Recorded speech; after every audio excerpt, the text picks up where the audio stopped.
I don't understand anymore. I don't understand how I make $34 an hour and I can't function. Why is it that I have to work 40 hours a week just so I can have a place to live? I just don't want to do this anymore. All right, so we are halfway through 2024 as of making this video, and now we have to live with the consequences of the government just printing out money, everybody getting a free stimulus check and buying stuff that they really didn't need. Any sort of investments going up, everybody was making a whole ton of money, and now it's come crashing down. Nobody could afford anything anymore. Buying houses, food, rent, car payments, I mean, you name it. You got tons of people just leaving the country and going to live in a place where the cost of living is way lower. We'll get to in a little bit. But I thought we'd start off with something pretty simple and very cheap, but still had some pretty heavy reactions in the comments. We're gonna check out a video on how you could afford a $200,000 home in 2024. How much do you need to make to afford a $200,000 home in 2024? Let's run the numbers. For this example, we're going to be in a market that actually has homes in this price range, which is in my city, Indianapolis, Indiana. So let's consider you're going to put 5% down, which is $10,000. Interest rate, 7.5%. Principal plus interest, $1,329. Taxes, $208. Insurance, $100. PMI, $124. Bringing our monthly payment to $1,761. Now, to comfortably afford this home, we'll take the $1,761 and divide it by 0.28, giving us $6,289. Multiply that by 12, which will mean you need to make $75,000 per year to afford a $200,000 home in 2024. I do want to say a couple things about this video before we get into the comment section. Now, I don't really know much about Indiana, but that's super cheap, at least comparing to where a lot of people live. Anywhere near a pretty big city, and I'm talking about East Coast and West Coast, not really so much the Midwest, is way more expensive than this. I live outside of Raleigh, and where I live, almost all the houses are $500,000. I've looked at houses that are around the $300,000 range, which is still 50% more than this video, but I have to drive around 40 to 45 minutes south of where I currently live to get that kind of pricing. That's at least somewhat reasonable. Next thing is 5% down is probably not the smartest move if you're trying to buy a house. Your down payment should be around 20%. If you can't get 20%, you probably can't afford the house. So your mortgage payment would be a bit lower than the $1,700 a month he's talking about and then having to make $75,000 a year. But we could leave that mortgage at $1,750, right? I currently rent a townhouse that is entirely too much for me. I know it was a dumb decision. I could still afford it, but I could have definitely gotten something way smaller and way cheaper. But I pay $22.25 a month for a 4-bedroom, 3.5 bathroom, 3-story townhouse with a 2-car garage that I think in total is a little bit over 2,100 square feet. And it's just built. If you look up my address on Google Maps, it's just a dirt patch. It doesn't even exist on Google Maps yet. And I only pay $500 more a month than this monthly mortgage payment on this house, and it is significantly smaller than what I live in. I get it. You can make the argument that at least you own the house. I'm just throwing my money into the fire just because I rent, I know. But $500 more a month, and I'm living in kind of an upper middle class suburb in a state that is kind of exploding with more and more people moving here and a lot more money coming in compared to this TikTok. Now, I'm not trying to hate on Indiana, but that's just my opinion. And then you go into the comments and everybody's angry. I'll read off a couple of them, but there's 2,000 comments if you could see there, and a lot of them are not happy. I have to make $20K more than the average salary to afford a house that's half the average home price in America. I mean, yeah, $200,000. There's like shacks in the very, very outskirts, like hour-plus drive away from where I am, that are around 200,000. They do not look good. My area is even more expensive, literally houses being like 500K plus, so it's even higher than the average, but 200K is super cheap. 75K used to be upper middle class, now it's barely enough to live off of. And then there's another guy, this is, where's a house for 200,000? Sounds bad, but you gotta be in the middle of nowhere in the Midwest to kind of get a decent house for that price. And there, it just goes on and on and on. And I'm not saying you have to live in a city. I don't live in a city. I would hate living in a city, especially something super busy like New York or LA, but that's where a majority of the jobs are, unless you have a work from home type of gig or you do stuff online, content creation creator where you could kind of live wherever. You have to live in some sort of vicinity of where all the jobs are. But then you start getting into the cost of living of places in the city, and it just starts getting really crazy. How much money do you need to make to be able to live here? So I think the average salary in San Francisco is $150K per year. Per person or per household? Per person, I believe it's between 120 and 150, and that should be enough for you to live here comfortably, in my opinion. Some people get away with a lot less. I know someone who lives here for $75K a year, and then there are obviously people that make way more, but they live paycheck to paycheck because they like to blow all their money. So it really depends on how much you live within your means, but the average rent price in San Francisco, I believe, is $3,500 a month. So if you triple that, hopefully you're making triple that to live here comfortably. Right. That's a good personal finance rule, 30%. So your rent should be 30% of your gross income. So if you're taking home, let's say $11,000 gross a month, which is, what is that, like $132K a year? Yeah. Should be pretty good. So in San Francisco, which is notorious over the past several years of becoming a shithole, you still have to make anywhere from $10,000 to $15,000 a month. I mean, like what he said, $11,000, $132K, anywhere from $120 to $150 to live comfortably. And I know who that is. I've seen his videos before. He's a finance YouTuber, Humphrey Yang, over 1 million subscribers, and makes a lot of these finance videos that, if you know anything about YouTube and AdSense revenue and all of that, finance videos are the most lucrative videos to make on the entire platform. And he's pulling in millions of views a month. So he could live there comfortably, but he's making a lot of money. And I'm not saying that's a bad thing.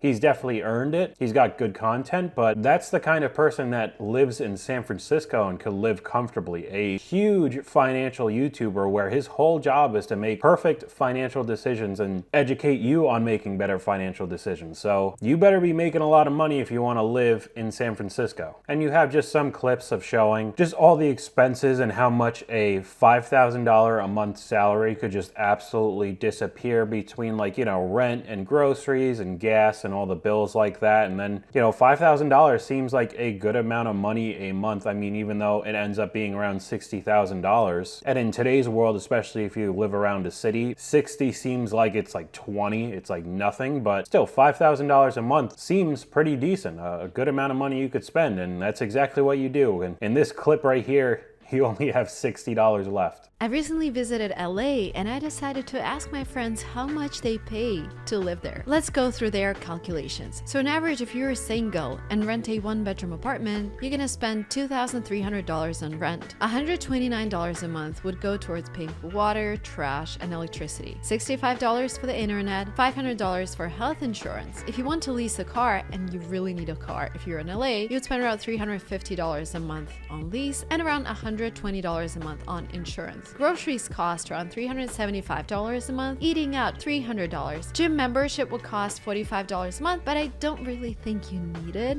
in LA because the weather is always amazing. So in total, my friends spent around $4,184 on their life in LA. Now, all of these kind of videos could vary pretty heavily on your lifestyle. I mean, what you want to do in life. I mean, I guess rent is really kind of the bare minimum there. I mean, in her video, she said that the rent was $2,300, and what she showed was a pretty small apartment, at least compared to where I live. And then everything else kind of varies with your gym memberships, your cars, all that, right? But still, there's a lot of people like that just can't afford that kind of lifestyle in LA. And it's not like, oh, she's making a whole ton of money and spending a massive amount of money, going to parties, you know, living it up in LA. It's just normal everyday life. Then you have a whole ton of these videos that I've seen comparing the cost of living 40, 50, 60, 70 years ago. And I get it. Obviously, everything was way cheaper 60, 70 years ago. Inflation is clearly going to have an effect no matter how great or little the inflation has gone up in the past few years. But these kind of videos always end up riling people up in the comments. And I mean, there's no real voiceover in this video. It's just copyrighted music. So I'm just muting it because I tried to do that a couple of videos ago on a clip that was like 5 seconds long and it instantly dinged it on this channel. But I mean, you get the gist of it. Everything was significantly cheaper around 45 years ago. And especially with people hurting now and seeing how ridiculously priced everything has gotten, it just makes people even angrier just to see how cheap it was to live, you know, a few decades ago. And I mean, so much so that there's been a ton of videos of people showing how much they spend and live somewhere on the other side of the planet. And a lot of these countries are Asian countries, and if you get paid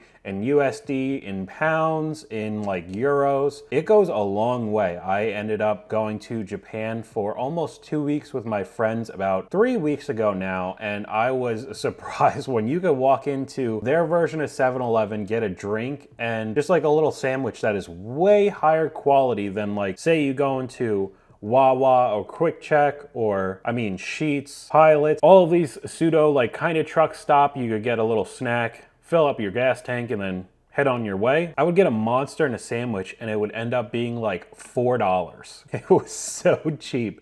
And like the price of Monster now alone is like $2.50, $2.60, and at like gas stations that they mark up the price, it could be like $4 by itself. But there's a lot of videos going around and it seems like people are making a pretty solid case to jump ship, especially if you have some sort of work from home job where it doesn't matter if you actually work in your normal 9 to 5 bubble. If you just get your 8 hours in or just finish your work, you're all good to go. Because these places do look beautiful and there's a lot of amenities that you'd normally get in the US, but it's just way, way cheaper, especially now with inflation hitting really hard and people not being able to afford their bills. I mean, so much so that I even thought it would actually be pretty cool to do that for at least a certain period of time. I don't think I'd ever really live in a different country other than the US full time, like forever. But just looking at like Airbnbs for a month, it seemed like it really wouldn't be that bad to live there for a little while and then come back here and be able to do that like a couple times a year. It actually seemed like it would be cheaper than living here 100% of the time. And then you even have videos of people living in Europe and the difference between the US and Europe. I don't know how much I agree with the actual price, but we could take a look at this clip. I live and work in Spain, making roughly 1,000 euros a month, which in America is nothing, but in Spain is more than enough to live. I only work 16 hours a week, and I'm able to afford a super nice apartment in the city center of Madrid.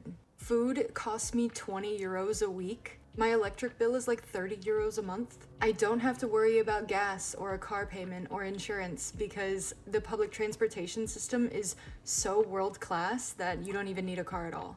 Madrid is like the New York of Spain, except if you were living in the city center of New York, you'd have to be making literally at least $5,000 a month, and that's extremely lowballing it. Just their way of life in general, like, is so much more relaxed. And I've heard that as well, but now I don't know anything about Spain. I've never been to Europe, period. And I have heard that they do work a lot less than the US, but I don't know. If it was only 1,000 euros a month to live in a nice apartment in the center of Madrid, I feel like everybody would go and live there. So I don't know. This could be just for views. It could be 100% true, but I would venture to guess that it would be definitely cheaper to live there than to live in a big city in the US. But I guess more and more people will probably venture out to other countries if it really does begin to get that bad, because there's a lot of places that have almost the exact same amount of amenities that we do, including solid internet now, which is probably one of the most important for my generation, the generation over me, and the generation under me. So if you could find some sort of job where you could just sit on your laptop for a few hours a day and work, it seems like you could branch out and really kind of live wherever you want. Now, I understand the appeal, and I think it would be interesting to live in a different area for at least somewhat of an extended period of time, but I never ended up thinking that I'd live in another place permanently other than the US. But a lot of people are thinking differently now because of the increased cost of living, and people just can't hack it anymore. But let me know what you guys think in the comments down below. Hopefully you guys enjoyed this video. If you did, please leave a like, and I'll talk to you guys later.